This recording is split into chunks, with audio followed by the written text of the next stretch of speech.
I continue my reading of Pope Benedict XVI's encyclical letter entitled Caritas in Veritate, which is to say, Integral Human Development in Charity and Truth. I begin this segment at number 61 in chapter 5, the title of the chapter being The Cooperation of the Human Family. I shall read numbers 61, 62 and 63. Number 61. Greater solidarity at the international level is seen especially in the ongoing promotion, even in the midst of economic crisis, of greater access to education, which is at the same time an essential precondition for effective international cooperation. The term education refers not only to classroom teaching and vocational training, both of which are important factors in development, but to the complete formation of the person. In this regard, there is a problem that should be highlighted. In order to educate, it is necessary to know the nature of the human person, to know who he or she is. The increasing prominence of a relativistic understanding of that nature presents serious problems for education, especially moral education, jeopardizing its universal extension. Yielding to this kind of relativism makes everyone poorer and has a negative impact on the effectiveness of aid to the most needy populations, who lack not only economic and technical means, but also educational methods and resources to assist people in realizing their full human potential. An illustration of the significance of this problem is offered by the phenomenon of international tourism, which can be a major factor in economic development and cultural growth, but can also become an occasion for exploitation and moral degradation. The current situation offers unique opportunities for the economic aspects of development, that is to say, the flow of money and the emergence of a significant amount of local enterprise, to be combined with the cultural aspects, chief among which is education.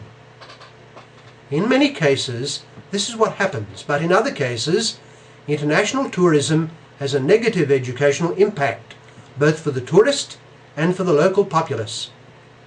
The latter are often exposed to immoral or even perverted forms of conduct, as in the case of so-called sex tourism, to which many human beings are sacrificed even at a tender age. It is sad to note that this activity often takes place with the support of local governments, with silence from those in tourists' countries of origin, and with the complicity of many of the tour operators.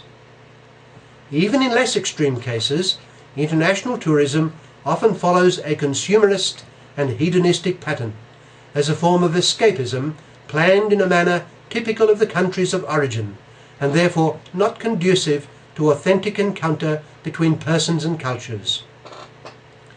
We need, therefore, to develop a different style of tourism that has the ability to promote genuine mutual understanding without taking away from the element of rest and healthy recreation. Tourism of this type needs to increase, partly through closer coordination with the experience gained from international cooperation and enterprise for development.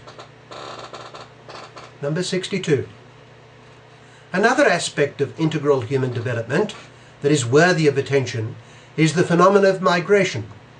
This is a striking phenomenon because of the sheer numbers of people involved, the social, economic, political, cultural and religious problems it raises, and the dramatic challenges it poses to nations and the international community.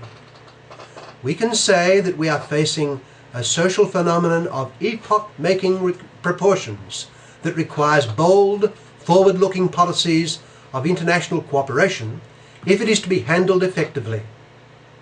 Such policies should set out from close collaboration between the migrants' countries of origin and their countries of destination. It should be accompanied by adequate international norms, able to coordinate different legislative systems with a view to safeguarding the needs and rights of individual migrants and their families, and at the same time those of the host countries. No country can be expected to address today's problems of migration by itself.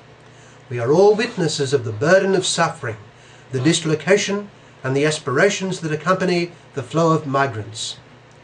The phenomenon, as everyone knows, is difficult to manage, but there is no doubt that foreign workers, despite any difference concerning integration, make a significant contribution to the economic development of the host country through their labour, besides that which they make to their country of origin through the money they send home. Obviously, these labourers cannot be considered as a commodity or mere workforce. They must not, therefore, be treated like any other factor of production. Every migrant is a human person who, as such, possesses fundamental, inalienable rights that must be respected by everyone and in every circumstance. Number 63. No consideration of the problems associated with development could fail to highlight the direct link between poverty and unemployment. In many cases, poverty results from a violation of the dignity of human work, either because work opportunities are limited through unemployment or underemployment, or because a low value is put on work and the rights that flow from it, especially the right to a just wage and to the personal security of the worker and his or her family.